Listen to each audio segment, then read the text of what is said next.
আমরা খুব সহজেই যে কোনো কাজের জন্য বেশিরভাগ সময় অন্য কাউকে না কাউকে ব্লেম করে থাকি।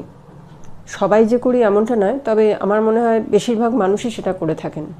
নিজের দোষটা আমরা কখনোই নিজের ঘাড়ে নিতে চাই না, এবং হয়তো জীবনে অনেক অশান্তি বা দুঃখ হতাশা চলে এসেছে, তখন বলতে থাকেন যে ওর জন্য এটা হলো, ও এমনটা করলো, ও এমনটা না করলে এমনটা হতো না।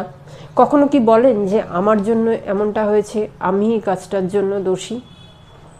হয়তো আপনি আপনার দোষটা দেখতে পাচ্ছেন না, কিন্তু বিশ্বাস করুন, আপনার জীবনের সুখ দুঃখ কষ্ট আনন্দ হতাশা উচ্ছ্বাস সব কিছুর মূলে কিন্তু প্রধান এবং একমাত্র মানুষ সেটা হচ্ছে আপনি।